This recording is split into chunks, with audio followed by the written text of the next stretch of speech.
Y el fraile y la condesa viven un romance clandestino durante más de 30 años. Pero el arzobispo de Valladolid dice, ok, le damos el dinero, pero también la vamos a excomulgar. En un momento de distracción de la señora de 76 años, le virtió de esas pócimas que él sabía elaborar. La condesa brindó con él y lo bebió. Y ese día murió la condesa envenenada por Fray Tomás, donde habían ocultado o escondido todos esos tesoros durante un tiempo, durante mucho tiempo, y desciende solo para darse cuenta que no había absolutamente nada. Amigos, qué gusto saludarlos y los invito para que nos acompañen en este video. Vamos a continuar con más de la historia de la condesa de Miravalle, que si no han visto el primer video para que empiecen con todo lo que es el preámbulo y parte de la historia, que es muy importante, vayan a verlo y también acompáñenos en esta segunda parte, aquí acompañada yo del doctor Josep Sales, que es todo un apasionado de la historia de la condesa, y seguimos recorriendo esta que fue su propiedad en vida. Claro, Hacienda de San Miguel Púcuaro. El primer video, la primera parte la concluimos cuando la condesa recupera todas estas tierras y viene en enero de 1738 a tomar posesión de las mismas. Bueno, la condesa llega con un estigma a estos lugares. Recordemos que eran los jesuitas quienes habían tomado ventaja de estas propiedades, pero el área era un área de frailes franciscanos. Cuando los jesuitas llegaron a la zona, los franciscanos estaban muy a disgusto porque ideológicamente son instituciones religiosas que chocan mucho. Sí. Entonces los franciscanos, con una vida totalmente austera y humilde, tenían a la gente acostumbrada y con cierto tipo de cuestión de fe, y llegaron los jesuitas, que son totalmente opuestos, y comenzaron a generar esa fricción entre la gente y los franciscanos. De manera que cuando la condesa vuelve, los jesuitas tienen que irse y los franciscanos están dando de brincos de felicidad. Sí, gracias, qué bueno que se fueron. Sí. Pero la gente, la condesa llega con el estigma de es mala. Imagínense la campaña de desprestigio que los jesuitas le hicieron. Dijeron. Ahí viene la mujer que les quitó las tierras y las haciendas a esos pobres frailes, ¿no? Entonces los franciscanos están contentos, los jesuitas tienen que irse, no tienen remedio, y aquí es donde se pone jugosa esta historia. Sí. Los franciscanos tenían su convento en Tuxpan y ellos le dan la bienvenida a la condesa. Para darle la bienvenida al pueblo, envían a un fraile joven, un fraile que era probablemente el que tenía más capacidad de diplomacia o de palabra, y envían a este fraile a darle la bienvenida. Se llamaba Fray Tomás. Fray Tomás era el alquimista, el fraile alquimista del convento, es decir, era como el médico, el que sabía hacer medicamentos, medicinas o pócimas, fórmulas, pero como hacía fórmulas buenas, también sabía elaborar pócimas malas, es decir... Quien tiene la cura tiene también la enfermedad, así dicen. Entonces, Fray Tomás va y le da la bienvenida a la condesa, y aquí es donde comienza todo este embrollo histórico, que Fray Tomás, desde el primer momento en que la ve, se queda perdidamente enamorado de ella. Y la condesa, por supuesto, no. Ella lo ve como un fraile que le dio la bienvenida, pero a partir de ese momento Fray Tomás se convierte en su guía espiritual y en su confesor, porque la condesa se dio cuenta que los jesuitas habían explotado las haciendas, los ingenios, las tierras, pero no les habían dado mantenimiento. Entonces ella se da cuenta que va a tener que permanecer una temporada en estas tierras, quedarse de manera permanente para poderle dar una reestructuración o resanar lo que había que componer. De esta forma, manda a sus hijos a la Ciudad de México con su hermana, y ella se queda únicamente con esa esclava, Agustina, en Tuxpan y en Jungapeo, a la merced de un fraile de hábito distraído, que estaba perdidamente enamorado de ella. Bueno, para darle agilidad a esta historia apasionante, la condesa, después de acontecimientos turbios e históricos en su vida, cae en los brazos del fraile. Y el fraile y la condesa viven un romance clandestino durante más de 30 años. Que era un secreto a voces en el pueblo de Tuxpan, en el pueblo de Jungapeo, en estos lugares, provistos de tantos túneles, sobre todo en Tuxpan, de la iglesia del templo de Tuxpan a la casa de la condesa en Tuxpan había un túnel. Entonces la condesa ingresaba en la noche y el fraile hacía lo propio y se encontraban a medio camino para vivir su romance. Entonces esa es la historia que hace que nuestra condesa se convierta en un personaje polémico, porque ese secreto a voces, ese romance con el fraile, llegó a los oídos de sus hijos. ¿Y de qué manera llegó a oídos de sus hijos? De la más mala manera. De la manera más vil, porque fue el mismo fraile quien, rompiendo el secreto de confesión, mandaba cartas anónimas a sus hijos diciéndoles que la condesa tenía un romance con un fraile del convento de Tuxpan. ¿Él mismo? Él mismo, con la intención de aislarla de su familia, de alejarla de sus hijos, porque la quería para él completa con todo y sus tesoros. ¿A qué me refiero? Todas estas prósperas haciendas hicieron que la condesa se convirtiera en una mujer extremadamente rica. Y dejen decirles que no solo es eso. A la más pequeña de sus hijas, la condesa la casó con un personajazo también del virreinato, que era Pedro Romero de Terreros. Pedro Romero de Terreros está considerado como el hombre más rico del mundo durante ese periodo, no solo de la Nueva España, sino del mundo, porque era el dueño de las minas de Pachuca y de Real del Monte. Entonces ella era su suegra, del hombre más rico del mundo. Entonces tenía muchísimo poder. O sea que se unen dos familias muy poderosas, ambas, ¿verdad? Así es. Y crean todo un imperio, ¿no? Todo un imperio. O sea que, aparte era muy lista, ¿no? No, O sea, claro. que dijo, caso a mi hija, unimos ahora sí que acá todo. Claro, Pero, fíjense amigos, más listo resultó el fraile. sí, claro. ¿Qué dijo? A ver, yo sé que ella está enamorada de mí, porque, bueno, hemos tenido un romance en secreto, Sí, durante muchos años. pero sus hijos, sí lo saben, no la van a querer. Exacto, Y ahí y va a haber un conflicto. Y efectivamente, precisamente es el detalle de que el yerno tan poderoso se diera cuenta. Y ocurre, sucede, ella es en este momento una mujer muy poderosa, repito, muy complicada. Si nosotros pudiésemos hacer una radiografía o una tomografía de ¿De quién era ella en ese quién era, entonces?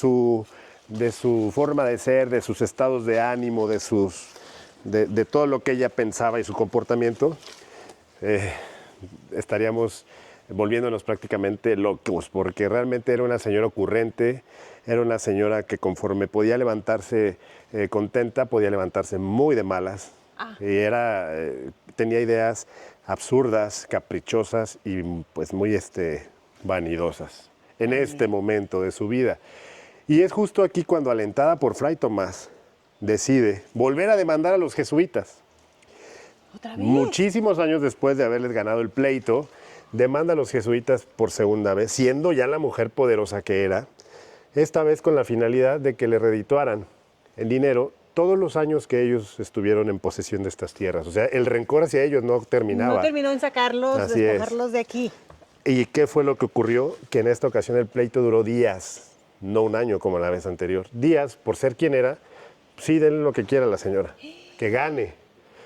Entonces la más afectada fue la arquidiócesis de Valladolid, hoy Morelia, quien tuvo que vaciar sus arcas para poderle dar el dinero a la señora. Pero el arzobispo de Valladolid dice, ok, le damos el dinero, pero también la vamos a excomulgar, porque si no, quién sabe qué se le vaya a ocurrir después. Entonces le mandan el dinero junto con la excomunión. Y la excomunión era la muerte social durante ese periodo. Si te excomulgaban no podías hacer negocios con nadie, nadie podía hablarte, no podías volver jamás a una iglesia. Entonces ella, temiendo que todos sus negocios colapsaran, el pleito que le suponía esto con su yerno también, Sí, es que cierto. era su principal socio en todos los negocios, entonces ella decide arrepentirse. Viene el arzobispo hasta Tuxpan a perdonarla, pero la excomunión la leían en todas las capillas e iglesias de la Nueva España. Santo cielo. Y la absolución era trabajo del absuelto convencer a las personas de que ya te habían perdonado. No había TikTok, no había No había Insta, redes no había sociales. Facebook, como para que ella dijera, ya me perdonaron y le creyeran. Y que así. Así que las personas en Tuxpan y aquí en Juncapeo no le creyeron. La veían salir en su carruaje y corrían, gritaban, agarraban a los niños porque estaba excomulgada y la veían como un demonio prácticamente. Así fue el costo. Así fue. Y bueno, durante este segundo pleito, durante toda esta situación, sus hijos se enojaron con ella y ella determinó todas las ganancias de mis haciendas en toda la Nueva España, que eran muchísimas, alrededor de 70 a lo largo de la Nueva España, el reino de la Nueva Galicia, lo que hoy es Compostela, Nayarit, Tepic. Bueno, ocurre que dice, todo va a llegar a mis haciendas a Tuxpan, a mi casa Tuxpan. Y les he hablado de un subterráneo que hay. Pues ahí se encargaron de meter todo ese dinero. Acuérdense, en aquel entonces el dinero era en oro y plata. Barras, monedas, lingotes, como fuera, oro y plata. Y ella era la mujer más rica de la Nueva España. Entonces, imagínense la cantidad de oro que metió durante mucho tiempo en complicidad del fraile. ¿Sí? Y es aquí, en esta hacienda. En la hacienda de Tuxpan, en la Catarina, y aquí también ocurrió en ese tipo de situaciones. Bueno, hubo mucha crueldad contra la esclavonía, porque para bajar esas ganancias se utilizaban esclavos negros. En estas haciendas había muchos esclavos laborando todo el tiempo, pero esclavo que recibía el mandato de bajar el dinero a ese túnel, era un esclavo que ya no subía, por obvias razones. ¿Y quién era el encargado de hacer este trabajo sucio? Sí. Fray Tomás, por supuesto, quien era su amante y cómplice. Entonces, así transcurre la vida este romance, hasta que un día ella se da cuenta que no puede seguir sosteniendo esa relación con el fraile. Supongamos, o quiero imaginarme al fraile siendo muy astuto, muy inteligente, Sí. Malvadón, perverso, Maquiavélico. muy ambicioso.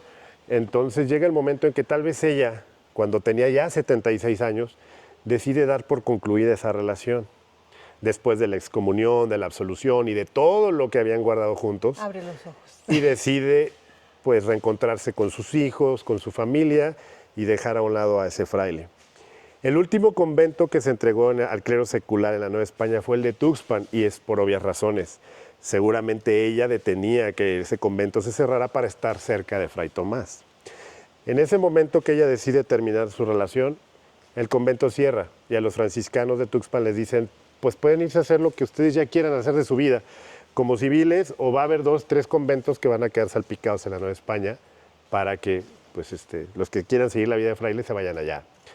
El caso de Fray Tomás no lo sabemos, lo que sabemos es que se va del pueblo, pero un año después, Fray Tomás vuelve. Durante este año la condesa se confesó, su penitencia que le fue otorgada fue oración perpetua, porque confesó todo lo que hizo con el fraile. Y bueno, Fray Tomás vuelve, ella es una mujer de 76 años, regresa a su casa, ella lo recibe con la diplomacia que la caracterizaba, comen juntos y Fray Tomás le solicita que le permita vivir el resto de su vida a su lado. A lo cual ella se niega rotundamente y le dice, no, si tú no te has arrepentido, yo ya lo hice y estoy en paz. Recordemos que era el fraile alquimista del convento, ¿sí? En un momento de distracción de la señora de 76 años, le virtió de esas pócimas que él sabía elaborar, y la condesa brindó con él y lo bebió. Y ese día murió la condesa envenenada por Fray Tomás. A su muerte, la gente del pueblo sintió alivio, qué bueno que ya se murió la condesa, porque era la que oprimía o reprimía a toda la sociedad en estas áreas. Y bueno, sus hijos vienen de la Ciudad de México, ella determinó que la embalsamaran el día de su muerte, se lleva a cabo el proceso, y en lo que esto ocurre, junto con el funeral, Fray Tomás desciende a ese túnel, a ese lugar, a esa bóveda, donde habían ocultado o escondido todos esos tesoros durante un tiempo, durante mucho tiempo, y desciende solo para darse cuenta que no había absolutamente nada. ¿Nada? ¿Lo había sacado la condesa? Nada. Y ahí nacen una leyenda increíble de los tesoros de la condesa, que hoy en día, en este año 2025, todavía personas de la zona o de fuera creen y siguen intentando encontrar esos supuestos tesoros porque Fray Tomás deja un documento diciendo que él sospecha que los movió del lugar. La realidad es que muy seguramente allá también había un ingenio como el que vimos ahorita. Seguramente sacaban un saco de piloncillo y un saco de monedas de oro porque los hijos de la condesa heredaron su estatus y el condado sin ninguna dificultad. Así que Fray Tomás, cuando se da cuenta que se quedó sin la condesa y sin el dinero, de la misma pócima que le dio de beber a ella, él también bebió, como una especie de Romeo y Julieta virreinales, pero con otra temática, ¿sí? Fray Tomás deja un documento mencionando que por favor lo pongan junto a ella, en la cripta de la condesa en la iglesia de Tuxpan, como si fuese una especie de todavía todo lo que pasó en vida y todavía fueron a ponerlo ahí con ella. ¿Y quedó ahí con ella? Sí. ¿Están sepultados juntos? Así es. Yo creo que la condesa no ha de descansar todavía. Definitivamente. Miren, es una historia tan fascinante que nos tiene así con la boca abierta, porque es una historia entre amor, entre desamor, entre, pues ahora sí, perversidad, entre Avaricia, ambición. Y es que envuelve de todo. Pero bueno, pues ahora sí que lo más triste es que cuando ella dice, bueno, ya, yo termino con esta situación que me ha dañado mucho, me ha alejado de mi familia, de la misma gente, de su mismo círculo social, pero después de eso no terminó ahí todo. No, no terminó. Él regresa. Él regresa, le solicita, ella se niega y la envenena. Y finalmente él también. ¿Qué verdad? Finalmente también.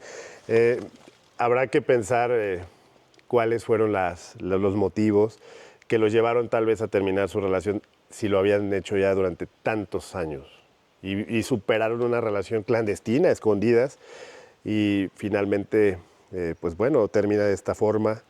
Es una historia bastante apasionante. Sí. Hemos localizado cartas que Fray Tomás le mandaba a la condesa de manera camuflajeada, por así decirlo. Eran cartas del templo de Tuxpan con ciertos temas de provisión para velas, el vino y demás del convento y del templo, pero era un renglón de las provisiones y otro el mensaje que Fray Tomás le mandaba a la condesa con frases tan intensas como recuerdo alguna de traspasarme el pecho siento, dice en una carta, porque me estás despreciando, o sea, traspásame si quieres, pero no me abandones, así.